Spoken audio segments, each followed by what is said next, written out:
नमस्कार मित्रांनो, माझं नाव मोहन आहे. मी एक अट्टल दारुड आहे. अल्कोहोलिक्स अनोनिमसमध्ये येतोय म्हणून आजही सकाळपासून काय लावलेलं नाहीये.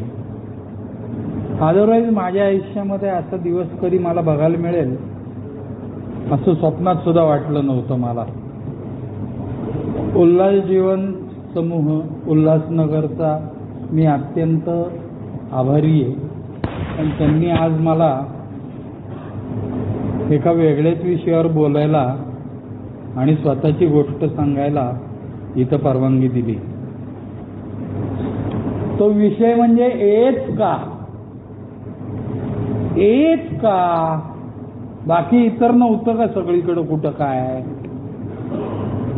मी माझी गोष्ट सांगणार आहे मित्रांनो. आज जर या ठिकाणी नवीन कोणी आला असेल किंवा नव्याने येतोय आणि थोड्याशा उठाबशा काढतोय, नाही जमते, तर मी त्याला माझ्या स्वतःच्या अनुभवातून नक्की सांगतो की मित्रा, तू योग्य ठिकाणी योग्य वेळी आलेला आहेस. त्याचं कारण असं, मी गेल्या 25 वर्षामध्ये इथं कोणतरी येत राहिलंय आणि तरी पित राहिलंय असा एकही माणूस असूच शकत नाही. 2-3 वाक्यात माझा इतिहास सांगतो. एक म्हणजे 20 एप्रिल 98ला मी या ठिकाणी आलो. मी 25 जानेवारी 99ला थांबलो. ह्याचा अर्थ पहिले 8 महिने मी उठाबशा काढल्या आणि सायमल्टेनियसली या उठाबशा काढल्या सांगतोय. त्याच्या जोडीला अजून एक महत्त्वाचं वाक्य सांगतो की मी पहिली 3.5 वर्ष एकही मीटिंग न चुकवलेलो असल्यामुळे आजच्या दिवशी मला 24 वर्ष 8 महिने आणि 15 दिवस झालेले आहेत. हे इथं उभं राहून बोलण्याचं कारण असं की बाहेरच्या जगामध्ये जाऊन मी जर सांगितलं ना असं काहीतरी 24 वर्ष 8 महिने 15 दिवस, तर लोक एवढे दगड मारतील तुम्हाला सांगतो मी. कारण बाहेरच्या विश्वामध्ये मी हल्ली दारू पित नाही हे सांगायची सुद्धा योग्यता माझी नव्हती. पण इथं आल्यानंतर का बोललं पाहिजे, तर नवीन आलेल्या माणसाला समजलं पाहिजे इथं येत राहिल्यानंतर 24.5 वर्षाहून अधिक काळ दारू थांबते आणि तरीही लोक इथं येत राहतात. आता मुद्दा ते मला माझ्या ओल्ड टायमर्सनी जे शिकवलंय ना ते सगळं मी रेसिप्रोकेट करणार आहे. यातली माझी काहीही अक्कल नाही, माझी काहीही हुशारी नाही. मी पहिल्या दिवशी आलो तेव्हा माझी भाषा अशी होती की काय बरं झालं आलात तुम्ही. हां म्हटलं जरा ड्रिंक्स घेतोय, मग थोडंसं कंट्रोल पण येईल आपला. ड्रिंक्स बरं का, मी दारू पित होतो 6 क्वार्टर. ठपा ठपा ठपा ठपा त्याच्या आईला सोडा उरला म्हणून क्वार्टर आणि क्वार्टर उरली म्हणून सोडा आण. ही माझी परिस्थिती झालेली होती. मी दिवसभर दारू प्यायचो आणि मी रोज दारू सोडायचो आणि मला जास्तीत जास्त 1-2 दिवस वगैरे जमायचं. पण नंतर लक्षात यायचं याच्यात काय अर्थ नाही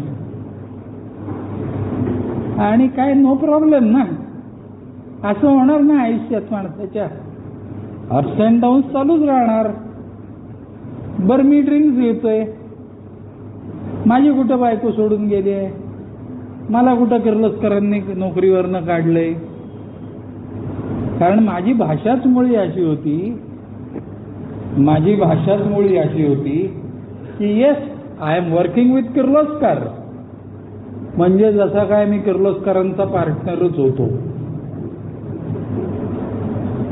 हे सगळे गोड गैरसमज जे होते की नाही, म्हणजे बोलायला पोपट हो, एका शब्दात सांगायचं तर सगळं आयुष्य खोट्या दिशेने चाललं होतं आणि मला दारू थांबवता येत नव्हती. आत्ता आशिषने सांगितलं त्याप्रमाणे माझंही कुटुंब अगदीच वाईट अवस्थेत होतं, मानसिक अवस्थेत. आर्थिक अवस्थेत नव्हतं. त्याचं कारण मला किर्लोस्करची पेन्शन चालू होती आणि पासबुक बायकोकडे होतं. अदरवाईज ते पैसे उडवायला किती वेळ लागतो माझ्यासारख्या बेवड्याला. म्हणजे मोहन बोलला याचा अर्थ मोहन खोटं बोलला. मोहन आलाय म्हणजे टाईट होऊन आलाय. मोहन झोपलाय म्हणजे बेशुद्ध पडून झोपलाय. आणि मोहन गेलाय म्हणजे लावायला गेलाय.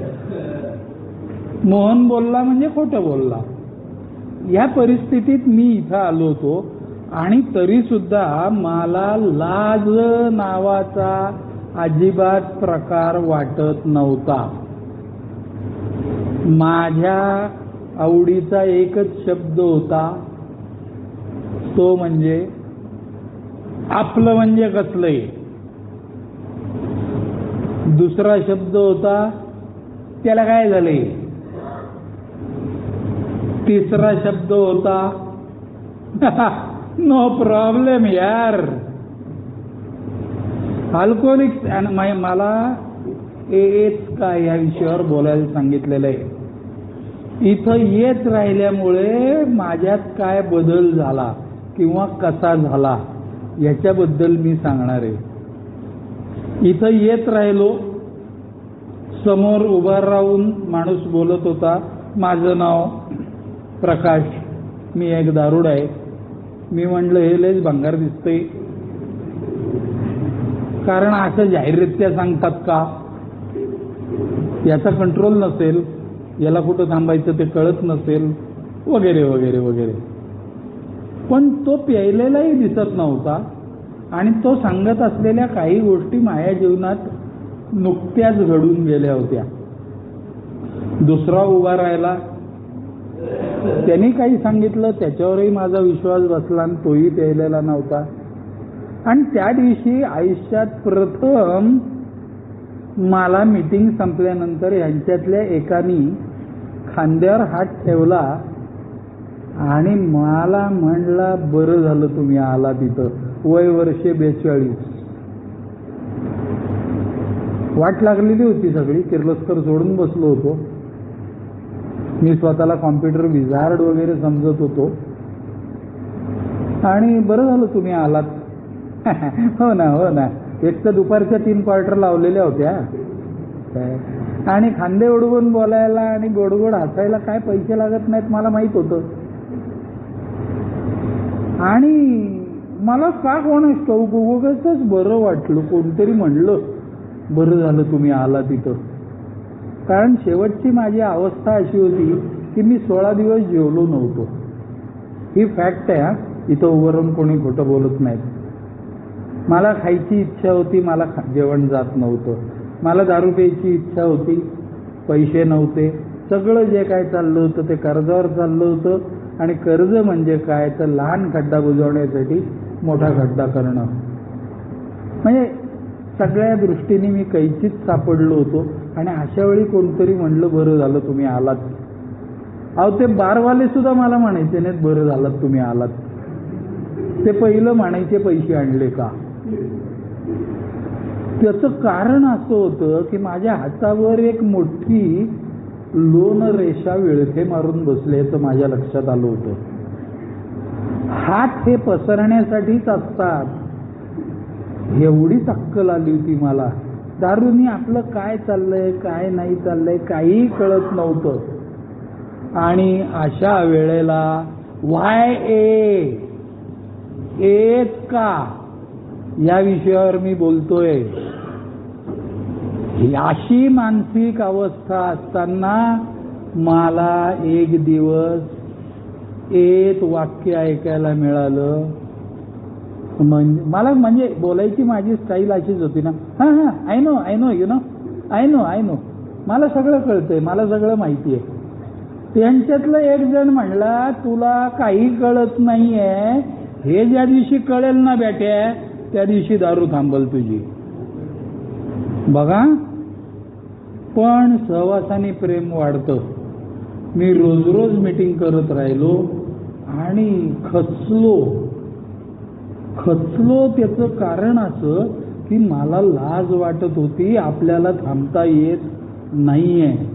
आणि शेवटी एक दिवस एकाला मी विचारलं की अहो मी आता खूप दिवस झाले हो मी येतोय पण अजून नाही जमत आहे मला.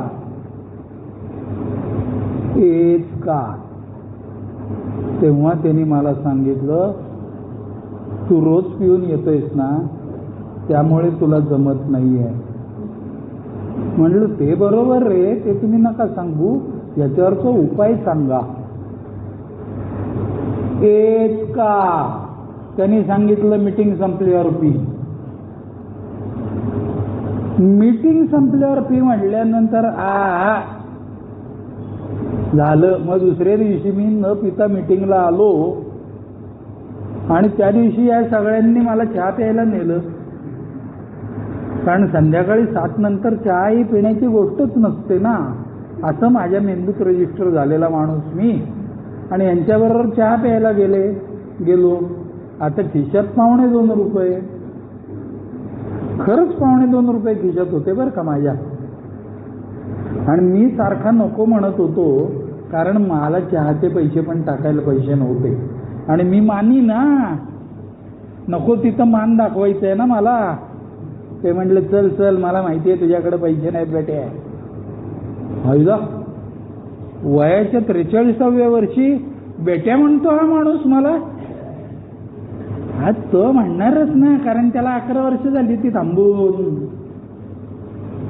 इथं बायोलॉजिकल वय नाही धरलं जात. इथं दुसऱ्याला मदत करताना प्रेमाने पाठीवर हात टाकतात म्हणून. आणि मग त्या दिवशी मी चहा घेतला. त्यांच्यातल्याच कोणीतरी ते इलेक्ट्रॉलची पावडर आणून दिली मला. दहीवडा खायला घातला अगोदर. त्या दहीवडा मी 3/4 दहीवडा सांडला होता खाली, कारण हातच एवढे प्रचंड थरथरत होते आणि मानेच्या स्प्रिंगा गेल्या होत्या. त्यामुळे मला काय ते पोटात जाईना. पण अशा अवस्थेत सुद्धा हे लोक मला घरापर्यंत सोडायला आले. मी बेवडा आहे म्हणजे काय माहितीये, हे का घरापर्यंत आलेत सोडायला? यांना माझं घर बघायचंय. म्हणजे यांच्यातल्या कोणाच्या तरी मनामध्ये माझ्या बायकोवर लाईन मारायची आहे. See the illness, I am talking about my illness. आणि आज 24.5 वर्षाहून अधिक काळ झाला यांच्यातलं कोणीही माझ्या घरात डोकावलेलं नाहीये. आणि असं नसतं जे डोकावायचं, असेच संस्कार झालेले आहेत माझ्यावर. पण हे पहिल्या दिवशी कळत नाही ना रे. झालं, त्या दिवशी न पिता घरी गेलो. आणि दुसऱ्या दिवशी मला सगळ्यात मोठा आनंद आज तुमच्याशी शेअर करतोय, तो म्हणजे दुसऱ्या दिवशी माझ्या तोंडाला चिकटा नव्हता. दारू प्यायल्यानंतर जो चिकटा असतो ना आपल्या तोंडाला दुसऱ्या दिवशी झोपेतनं उठल्यावर, आईला तो नव्हता राव. मी एवढा खुश झालो आणि मनात ठरवलं की आता यांच्यात रोज जायचं आणि आपली दारू थांबेल. त्याप्रमाणे मी येत राहिलो. परंतु अतिशय ॲडामंट असल्यामुळे, कोणावरही विश्वास नसल्यामुळे, माझा स्वतःवर विश्वास नसल्यामुळे मी कोणावर विश्वास ठेवत नव्हतो हे मला हळूहळू कळायला लागलं. पण जसजसा मी थांबत गेलो तसतसा हे लोक पण पीत नाहीये त्याच्यावर माझा विश्वास बसायला लागला. कारण मी असा बेवडा आहे की पहिल्या दिवशी तो भेटलेला प्रकाश होता ना, तो काही दिवसानंतर मी त्याच्या मागं गेलो तो स्कूटरवर की खरंच हा घरी जातोय की नाही बघायला. पण चोरों को सारे नजर आते, चोर. मीच चोर होतो त्यामुळे मला वाटायचं हे पण चोर आहेत. म्हणजे इतका मानसिकरित्या रसातळाला गेलेला माणूस ह्याला येच का? तर इथे मला अतिशय योग्य पद्धतीने दारू थांबवायला व आयुष्यात उभं राहायला आधार दिला जातो. इथले लोक मला कडेवर घेत नाहीत. इथले लोक मला त्यांचं बोट धर असं म्हणून मदतीचं बोट पुढे करतात. बोट मी धरायचं आहे. बोट मी धरायचं आहे. मी बोट सोडलं तर मी दारूच पितो असं अजिबात नाही, पण मी दारू न पिता सुद्धा अधिक सावधपणे अधिक वाईट वागतो असं माझं ऑब्झर्वेशन आहे. मी फार जपून शब्द वापरतो आहे, कारण मी आजतागयत एचा बोट सोडलेलं नाही. इथं येत राहिल्यानंतर दारू थांबली तरी का येत राहिलो मी. येतच का येत राहिलो. नंतर काय मग PYC क्लब नव्हता का, किंवा अजून बाहेरचे कॉलेजमधले मित्र, शाळेतले मित्र नाही का, म्हणजे कॉलनीतले मित्र वगैरे सगळे होते की माझे. पण पहिली 5 वर्ष मी येत राहिलो अहो, काय सांगू तुम्हाला. आणि 5 वर्षानंतर म्हणजे 10-10.5 वर्ष दारू प्यायलो आणि 5 वर्ष मध्ये रमलो. 15 वर्षानंतर शाळेतल्या मित्रांच्यात गेल्यावर त्यांच्यातला एक जण म्हणला, अरे मोने तू आहे होय अजून, तू आहे होय अजून. याचा अर्थ मी समाजापासनं इतका दूर गेलो होतो की त्यांना वाटलं हे गेले फोटोत, हा फोटोत गेला असं त्यांना वाटलं होतं. का दिसलो नव्हतो म्हणून नाही, मला दारू पिऊन सर्व अवस्थेमध्ये या मित्रांनी बघितलं होतं आणि आता हा मरणार या कन्क्ल्युजनला ते आले होते. पण वाले मात्र मी 8 महिने उठावशा काढत होतो तरी ते मात्र मला येत राहा म्हणत होते. म्हणून बर का, येत का तर तुम्ही कोणत्याही प्रकारची चूक केली तरी इथं येऊ नको असं सांगतही नाहीत. उलट दर वेळेला आम्ही असेच होतो असंच म्हणतात राव, की ज्याच्यामुळे मला एक मानसिक आधार मिळतो. एच का माझ्या आयुष्यामध्ये एकही प्रश्न असा असूच शकत नाही की ज्याचं उत्तर मला ह्या वर्गात मी जर का माझे कान व मन उघडे ठेवून समोरच्याच्या नजरेत नजर मिळवून शेअरिंग ऐकत राहिलो तर त्या प्रश्नाचं उत्तर मिळत नाही असं होऊच शकत नाही. नवीन आलो तेव्हा ऑब्व्हियसली माझ्या 2च तक्रारी होत्या. पहिली गोष्ट म्हणजे माझी बायको माझ्याशी कधीच नीट वागत नाही. माझी बायको कधीच नीट वागत नाही. काय करावे असा प्रश्न मी हात वर करून विचारला एक दिवशी, कारण इथं विचारतात ना कोणाला काही प्रश्न आहेत का वगैरे. तर मी हात वर करून विचारलं. माझी बायकोला भंगारी म्हटलं, माझी बायको माझ्याशी कधी आयुष्यात नीट बोलत नाही, कायम तोंडाला कुत्रं बांधलेलं असतं. तर कोण उत्तर देते. तर एकाने हात वर केला आणि म्हटलं तुला थांबून किती दिवस झाले. तर मी म्हटलं 14. चेहरा 14 वर्ष झाल्यासारखा होता बरं का. दारू किती वर्ष प्यायला म्हणले. म्हणलं 10.5. म्हणलं काय 10.5. म्हटलं वर्ष. मग तुला खरं सांगू का म्हणला. काय खरं सांगायचं म्हणलं. 10.5 वर्ष तुझी बायको तुझ्याशी नीट वागणार नाही. त्याला कमाल आहे राव म्हणलं. तो म्हणला बदलायची आहे का बायको, बदलायची आहे का. मी नको म्हटलं. अहो वाय ए याचं उत्तर देतोय मी. इथे असे परखड मार्गदर्शन करणारे माझे बाप, माझे आजोबा, माझे पणजोबा, खापर पणजोबा अँड अबाऊ भेटतात. मला स्पष्ट भाषेमध्ये परिस्थितीची जाणीव करून देणारे आणि माझ्यावर प्रेम करणारे लोक इथं भेटतात. नंतर मीटिंग संपल्यावर त्यांनी सांगितलं, बायको जर बदलायची नसेल तर तू स्वतःच बदल कर. पण आता मी पितोय का? कारण पडलं तरी नाक वर करून बोलायची सवय होती ना मला. ते म्हणले, अरे हो तू येत राहा, तुला कळेल हळूहळू. मग एक जण म्हणला, तू एक दिवसात दरोडा झाला का? म्हटलं नाही. मग तुला समजायला थोडा वेळ लागेल का? तू येत राहा, you are on the correct track. बर म्हणलं, काय हरकत नाही.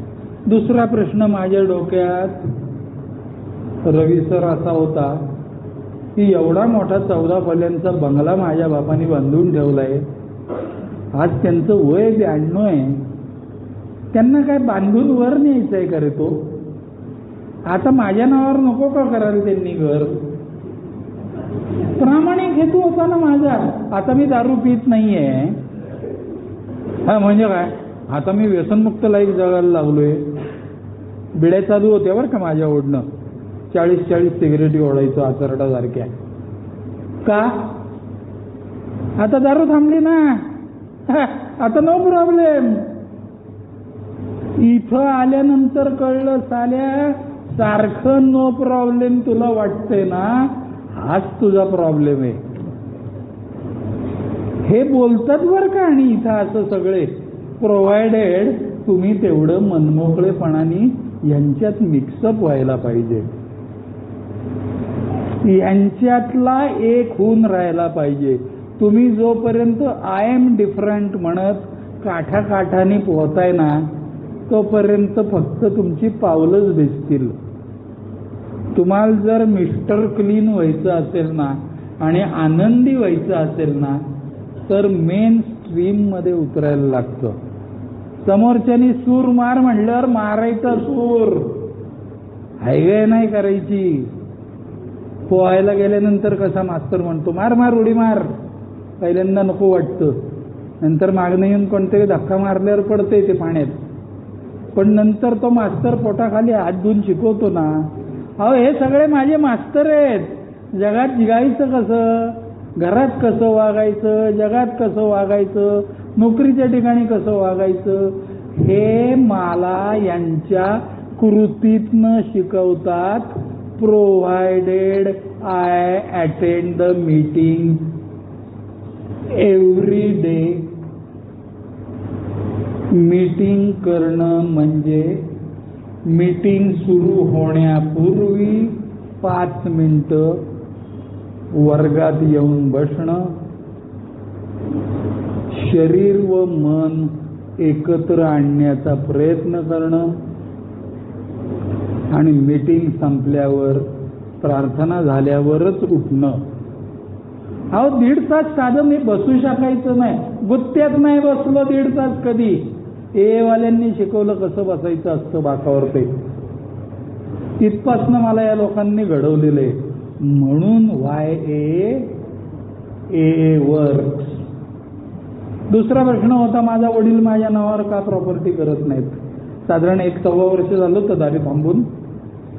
दारू थांबली की पैसे मिळायला लागतात. पैसे मिळायला लागले की दातही यायला लागतात. आणि खिशामध्ये कॅट घेऊन फिरायला लागलो होतो मी. 10,000-20,000, 12,000, 15,000 होते खिशामध्ये. आणि एका ओल्ड टायमरनी विचारलं, मला जाऊ दे मरू दे ते सगळं जाऊ दे, एक 5,000 आहेत का तुझ्याकडं? आत्ता तुझ्या खिशात किती पैसे आहेत? म्हणलं आहेत 12-13,000 रुपये. का हो? नाही जरा एक 5,000 रुपये दे ना. हो कशाला? अरे म्हणला मी मागतोय तुझ्याकडं 5,000 दे ना, उद्या सकाळी देतो. नाही माझ्या कामाचे आहेत पण ते उद्या लागणार आहेत मला. अरे भाड्या म्हणले, तू 5,000 देत नाही मला आणि तुझा बाप अख्खा बंगला कसा तुझ्या नावावर करल? असं बोलून शिकवणारे माझे इथं ओल्ड टायमर्स मला भेटले आणि मला पटलं ते. इथं आधी केले आणि मग सांगितले वाले लोक असतात. एक दिवशी ना मी पहाटे उठून चालायला गेलो, चालून बिलून आलो आणि बायकोला सांगितलं, यस मॅडम, आता आजपासनं एकही दिवस न चुकता रोज फिरायला जाणार, 1 डे ॲट अ टाइम वगैरे बोलायला पोपट ना. सगळं ऐकून झाल्यावर बायको म्हणली, एतल्या कोणतरी सांगितलेलं दिसतंय. म्हणजे ए वाल्यांनी सांगितलं ना की ते मला कन्व्हिन्स पण होतं आणि तसं वागून बघतो मी. आणि आज 24.5 वर्ष झालेला माणूस सांगतोय तुम्हाला, ए वाल्यांनी सांगितलेल्या गोष्टी व्यवस्थित आपला आपण विचार करून त्याला स्वतःशी प्रामाणिक राहून कृतीची जोड दिली तर नुकसान नक्की होत नाही. हे लोक काय सांगतात, समोर येणाऱ्या खड्ड्यात पडण्या अगोदर ते मला सावध करतात. जरा पहिल्या 5 वर्षामध्ये ना, म्हणजे मला वळण लागेपर्यंत आय वॉज अंडर इम्प्रेशन, दारू सुटली. तिथं आल्यावर कळलं मला दारू सुटत नाही तर ती थांबते. किती काळ थांबते, किती काळ थांबते म्हणजे काय, खरं सांगायचं तर एकच दिवस थांबते. अहो, माझी बायको माझ्याशी नीट वागण्यासाठी मी काय केलं पाहिजे, ह्याच्या टिप्स मला अल्कोहोलिक्स अनॉनिमसच्या शेअरिंग्जमधनं मिळाल्या. त्याप्रमाणे मी वागायला लागल्यावर माझी बायको आनंदी झाली. माझी बायको हसत नव्हती. कुठलाही विनोद सांगितला तरी ती हसायची नाही. का हसत नाही, याचं उत्तर मला या वर्गात मिळालं. त्याचं कारण असं होतं की आजूबाजूचे लोक तिला हसत होते. माझी दारू थांबली तरी माझ्या वागण्यात काही बदल झालेला नव्हता. आणि आपण स्वतःकडे बघायचं असतं, नाहीतर लोक आपल्यावर लक्ष ठेवूनच असतात. हे ज्ञान मला कुठं ऐकायला मिळालं तर या वर्गात ऐकायला मिळालं. मी जाणीवपूर्वक सातत्याने नियमितपणे 5 कामं माझ्या बायकोच्या वडिलांच्या सल्ल्याने वाटून घेतली आणि ती गेली 24-24.5 वर्ष करतोय अजून. मी घरातला मेंबर आहे ही गोष्ट फक्त 10 तारखेला पैसे देऊन भागत नाही. ह्या गोष्टी बाहेरच्या विश्वात बोलल्या जात नाहीत. त्यासाठी येतच यावं लागतं. येत का, इथं आल्यानंतर कुठलीही गोष्ट गोपनीय नसते. But at the same time मला ऐकायला मिळतं की शेअरिंग करताना नेहमीच सगळ्या गोष्टी सांगाव्या, पण खरंच सगळ्या सांगू नये. त्याचं कारण असं आहे, माझ्यावर झालेल्या पोलीस केसेस असू देत, मला बसलेले मेरी आवाज सुना असू देत, नाही का, म्हणजे ते गिरणीच्या पट्ट्याने वाजवतात ते, किंवा माझ्या बायकांची बाहेरची लफडी असू देत, किंवा कुठेतरी गुन्हेगारीमध्ये मी काहीतरी उत्मात केलेले असतात दारूच्या नादात, म्हणजे मी केलेले आहेत ते इथं असे जाहीररित्या बोलायचे नसतात. ते बोलण्यासाठी स्पॉन्सर नावाचं एक व्यक्तिमत्व असतं, त्याच्याशी मात्र तू पूर्णपणे बोलत जा. हे कुठं ऐकलं रे पोपट तू? या वर्गात ऐकलं. इथे ऐकलेल्या गोष्टी बाहेरच्या जगात बोलायच्या नसतात. अनॉनिमिटी पाळायची असते. नाही, पण मला माहिती आहे ना तो किती भंगार आहे. पहिल्यांदा सुरुवातीला मला माहिती आहे ना तो किती भंगार आहे. अरे तो किती भंगार आहे हे बघायला तू नाही आला बेटे, तू किती भंगार आहे हे बघायला आलाय. म्हणून एनी मला स्वतःकडे बघायला शिकवलं. एनी मला माझ्यात असलेले स्वभाव दोष कागदावर लिहायला शिकवलं. नाही म्हणजे काय, आता मी रेकॉर्ड केलंच आहे की. रेकॉर्ड करू नको, कागद बोलतो बेट्या. आयला असं आहे का. आणि मला माझा स्पॉन्सर तर लय भारी भेटला. इथलेच ना, हे माझ्या डोक्यात असा विचार होता खरं सांगायचं तर, कौटुंबिक जीवन सावरायला हा स्पॉन्सर, आर्थिक जीवन सावरायला तो स्पॉन्सर, समाजामध्ये माझी इमेज कशी क्रिएट होईल त्यासाठी तो स्पॉन्सर. असलं काहीतरी माझ्या डोक्यात होतं बरं का. आणि त्याचा परिणाम असा होता, मी यांच्यातल्या कोणाच्याच पूर्णपणे जवळ जाऊ शकत नव्हतो. बर तो काय, आणि हे मी त्यांना सांगत नव्हतो. हे मी तुला माझ्या घरातली भांडणं मिटण्यासाठी तू काय केलं हे तुला विचारतोय, तेवढ्यापुरता मी तुला स्पॉन्सर वापरतोय हे त्यांना सांगत नव्हतो. वाजवली ना एकाने कानाखाली माझ्या एक दिवशी वणला, बडव्या स्पॉन्सर म्हणजे काय ठेवलेली बाई आहे का रे. मला अशा शब्दात बोललेलं कळतं बरं का. ए काय हे तुला कळायला पाहिजे ना. मग टांगला. माझ्याशी जरा कोणी बोलायला गोड लागलं की मी त्याचा गैरफायदा घेतलाच म्हणून समजा.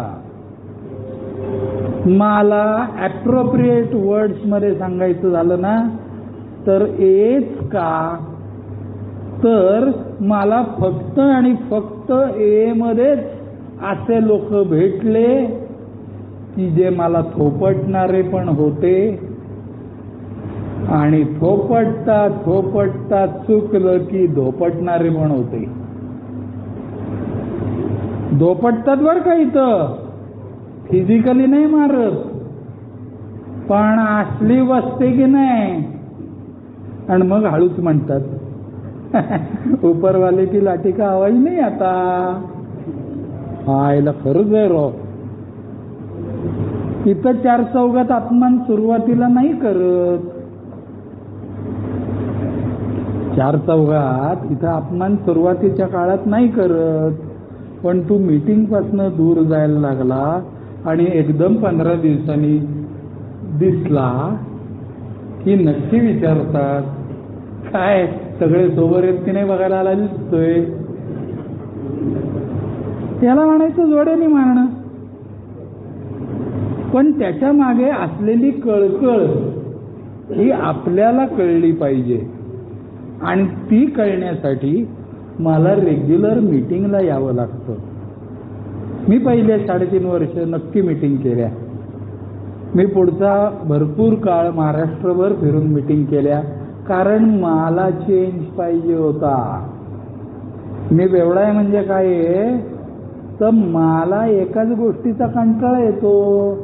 आता हा समोर उभा राहिला ना, आता मला माहिती आहे ना आता हा काय बोलणार. अरे तुला काय सांगितलं तेवढं ऐक बेटे. काय सांगितलं, समोरच्याच्या नजरेत नजर घालून ऐक, म्हणजे त्यातनं व्यक्त होणारे भाव तुझ्या मनापर्यंत पोचतील. That is what language of heart. He language of heart बाहेरच्या विश्वात कुठेही बोलली जात नाही. आणि बोलली जात असली तरी माझ्यासारख्यापर्यंत ती कळत नाही. म्हणून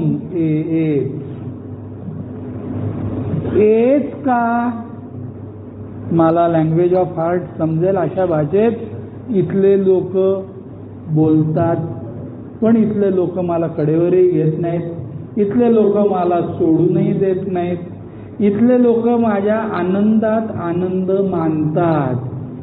इथलं आपलं रिलेशन हे फक्त दारू पिण्याशी किंवा न पिण्याशी निगडीत नसतं, तर इथलं आपलं रिलेशन हे एकमेकांच्या आनंदात व दुःखात सहभागी होण्याचं असतं. माझ्यासमोर घड्याळ आहे, माझं लक्ष आहे, मला 40 मिनिटांनी थांबायला सांगितलंय ना तुम्ही. हां, 40 मिनिटांनी थांबतो मी. हे ना, हे इथं आल्यावर समजायला लागतं बरं का. ए वाल्यांनी सांगितलेलं ऐकायचं असतं म्हणजे काय, 40 मिनिटांनी थांब म्हटल्यावर थांबायचं. अदरवाईज मला कुठल्याच बाबतीत कुठंच थांबायचं कळत नव्हतं. एकदा बसला लावायला की बसलाच, एकदा पत्ते खेळायला वाचला की बसलाच. मग तिकडं बायको बोंबलतीये का रडतीये का मुलाला दवाखान्यात नेलंय काय नाही, याची कमरेची हाडं वाचतायत तरी हा आपला आली राणी करतोय, घरची राणी बघतीये वाट. इथं आल्यानंतर माझ्यावरती लक्ष ठेवणारे मित्र भेटले मला. इथं आल्यानंतर हे सगळे धंदे केले बरं का मी. ओरिजिनली मी जुगारडा मटकड. इथं आल्यानंतर सुद्धा मला पत्ते खेळणारा ग्रुप भेटलेला, दारू न पिता. परंतु काही ओल्ड टायमर्सचं रोज मीटिंग करत असल्यामुळे माझ्यावरती व्यवस्थित लक्ष होतं. एक दिवस त्यांच्यातल्या एकाने मला बाजूला घेतलं आणि म्हणले, काय रे तू काल घरी नव्हता गेला रात्री? त्याने आपला खडा मारून बघितला. त्याला माहित होतं नव्हतो गेलो मी आहे. नाही म्हटलं, ते काय झालं ऍक्च्युली मित्राची आई आजारी होती ना, म्हणून दवाखान्यात गेलो होतो झोपायला. आता आल्याशी खोटं बोलायचं म्हणजे बापाला शिकवण्यासारखं आहे हो. काय ते नाही बोलत मी. बापाला काय शिकवण्यासारखं आहे ते मी बोलत नाही इथं व्यासपीठावरनं. गोष्ट अशी चालली आहे, खोटं बोलायचं नसतं हे सुद्धा मला येत आल्यावर शिकायला मिळालं. आणि मग त्यांनी घेतला ना राव मला लेफ्ट हँड राईट. म्हणजे असं काहीतरी खूप शिवीगाळ केली, काहीतरी मुस्काडीत वाजवली वगैरे असलं काय नाही झालं. तो म्हणला, ठीक आहे काय हरकत नाही, मला माहिती आहे तू त्या ह्याच्याकडे पत्ते खेळायला गेला होतास ते. ती लगेच मी चेहरा बारीक करून, नाटकी ना, जाम नाटकी. नाही म्हणले काय हरकत नाही, प्रश्न तुझा आहे पत्ते खेळायचे की नाही. पण एक सांगू का रे तुला? म्हटलं आता काय सांगतो हा? नाही, ही गोष्ट तुला दारूकडे नेईल, ही गोष्ट तुला नक्की दारूकडे नेईल. तोपर्यंत आय वॉज अंडर इम्प्रेशन की पत्ते खेळलं तर काय होतंय, दारू तर नाही ना पिते. बघा, पण परत एकदा वाल्यांनी सांगितल्यावर ऐकायचं असतं.